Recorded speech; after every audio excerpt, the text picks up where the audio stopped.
Alright guys, it's getting nasty out there. At this point, we are just waiting for the zombies to come. So today is about two big shocks facing the US and the G7. Now since 2022, the economic alliance of Russia and China has been growing stronger with each passing day. And it's obvious why. The G7 has hammered Russia with brutal sanctions. They also confiscated $300 billion in sovereign assets. It's obvious China will be next if the Russians fail. It is why Beijing is supporting Putin's economy. They are ensuring that the Russians won't go down, which means buying a ton of Russian oil, almost half of their entire volumes. In fact, we have reports of China building their own LNG shadow fleet to ship Russian supplies. Now, as we mentioned earlier, China won't let Russian revenues collapse, and besides, they're also getting a nice discount at the same time. But what's even more terrifying for the G7 is the speed at which Russia China trade is accelerating. And this is really a symbiotic relationship.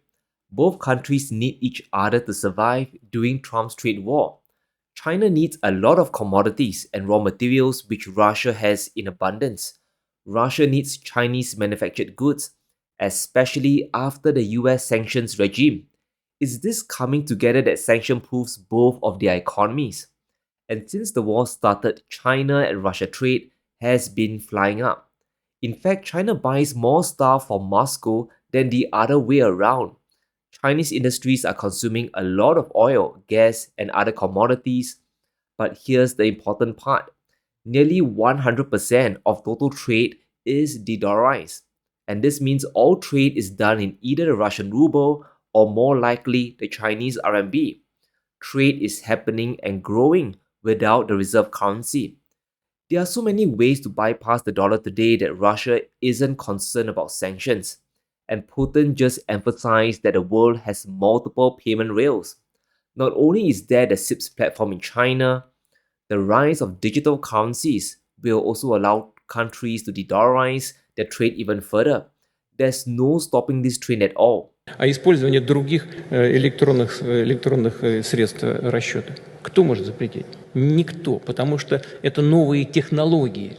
И чего бы ни было, чего бы ни происходило с долларом, эти инструменты так или иначе будут развиваться, потому что все будут стремиться к тому, чтобы снижать издержки и повышать надежность. And when you no longer trade in dollars, it starts to transform your entire economy. You suddenly don't need to hold dollar reserves. So you dump your treasury bonds, but it goes beyond that. Countries will no longer want to borrow money in dollars as well. They will forego the exposure risk of issuing debt in the reserve currency, which is what Russia is starting to do. Now, I hate using the word game changer, but this is a very big deal. It's a trend of things to come. Russia is going to offer their first RMB denominated bonds ever in December. They will be raising money to cover the deficit by selling debt in the Chinese currency. The bonds will have maturities between 3 to 7 years, so this isn't some short-term liquidity event. Russia will be selling around $5 billion worth of bonds. Obviously, the yield will be higher than RMB bonds sold by Beijing, but still less expensive than borrowing in dollars. And this is exactly what China is after. The more you trade with them, the more payments are settled in the RMB, the more you enter their ecosystem. Now, de-dollarization reduces the demand for USD debt and increases the demand for Chinese currency bonds. And Russia is confident to pay back investors because they are selling their commodities in RMB.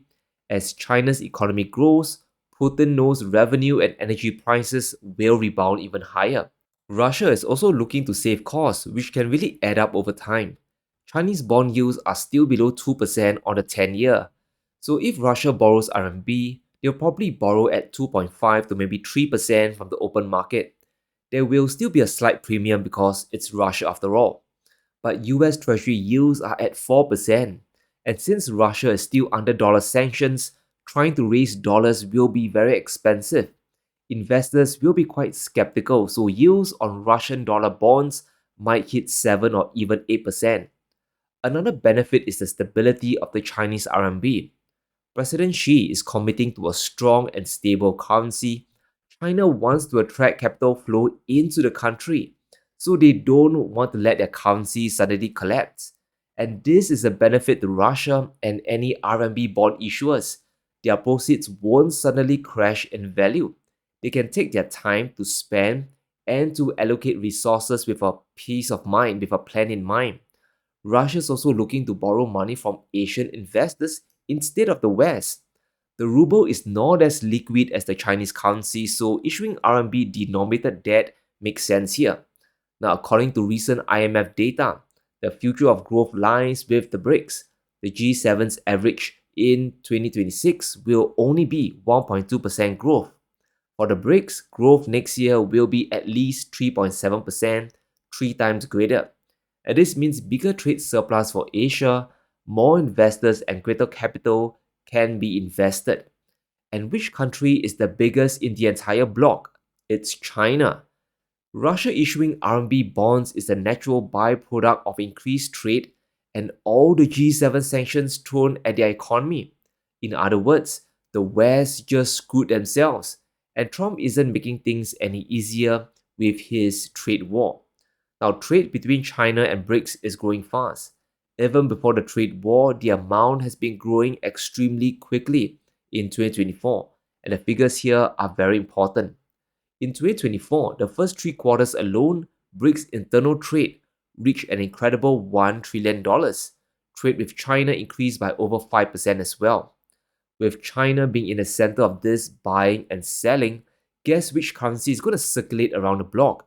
It's going to be the Chinese RMB, especially as China's industrial base just keeps growing. Now, last year, BRICS accounted for 24% of global international trade. That is a lot of money and trade settlements that can be de-dollarized. And this figure will continue to rise until it goes beyond a third of global trade at the very least. And that's why it just doesn't make sense why Trump loves to antagonize BRICS. He's doing it at every turn. De-dollarization is going to happen, but every time you move to threaten the bloc, you are just accelerating the timeline. I told anybody wants to be in BRICS, that's fine, but we're going to put tariffs on your nation.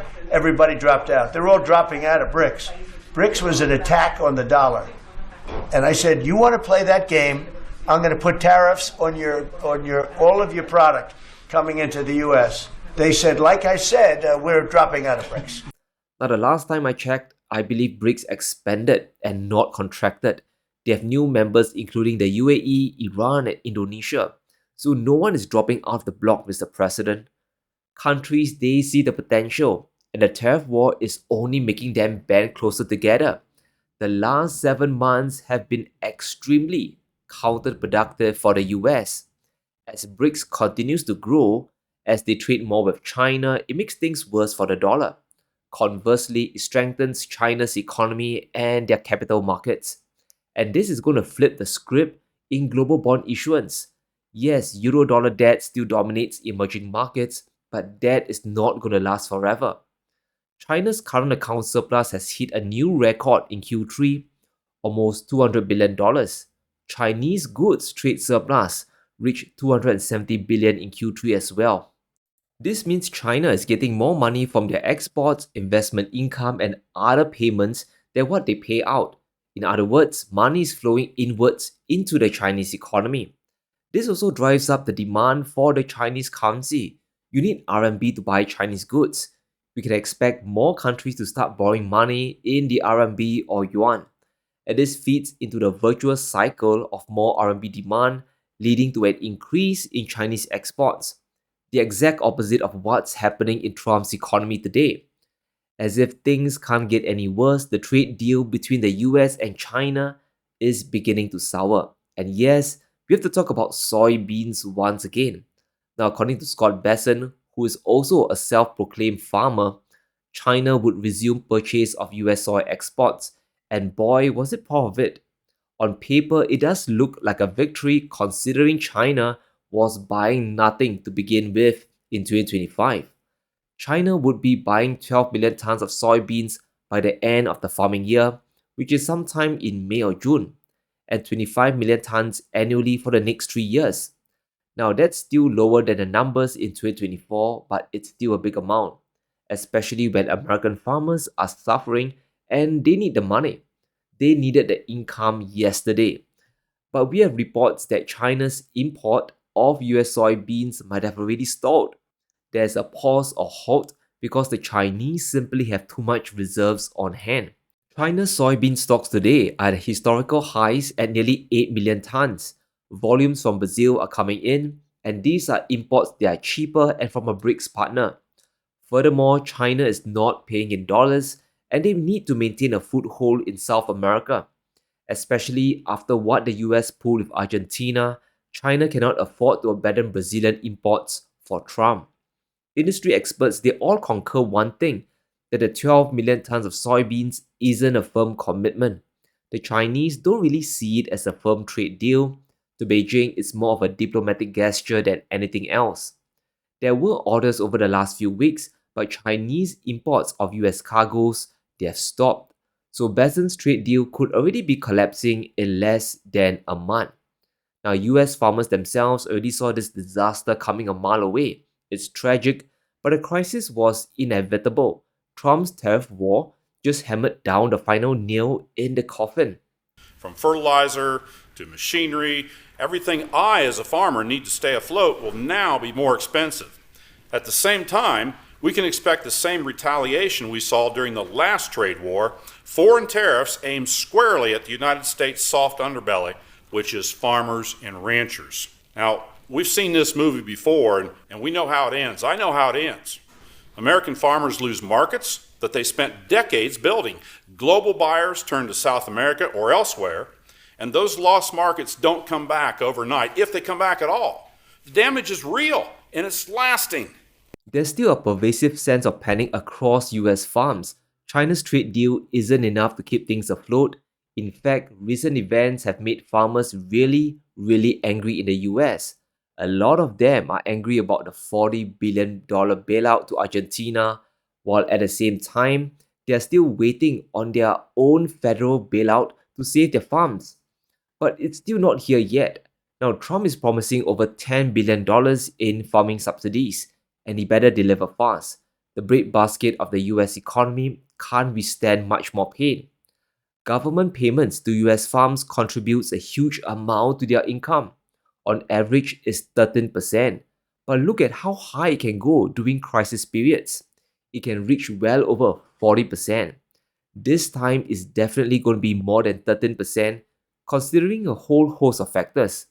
Chinese demand is uncertain, tariffs are making everything more expensive, and Brazil is competing really hard. If US farmers collapse, this will make America even more vulnerable to global imports. It will be even more existential because it revolves around food. However, giving the bailout is also a catch-22. Trump might cough up the $10 billion, but this will be thrown on top of the national debt. The burden will rise, and it pushes the entire system closer towards default. So, is there a way out of this mess? I might have the solution, however, it's not going to happen. But maybe it is to end the trade war and start to scale back the empire. Now, just a wild suggestion, perhaps that is the only road left. But let me know what you think. Will Russia keep issuing RMB bonds? Will China really buy 25 million tons of US soybeans? Let me know in the comments below. Stay safe. Be sure to smash the like button and subscribe as we navigate through these crazy times.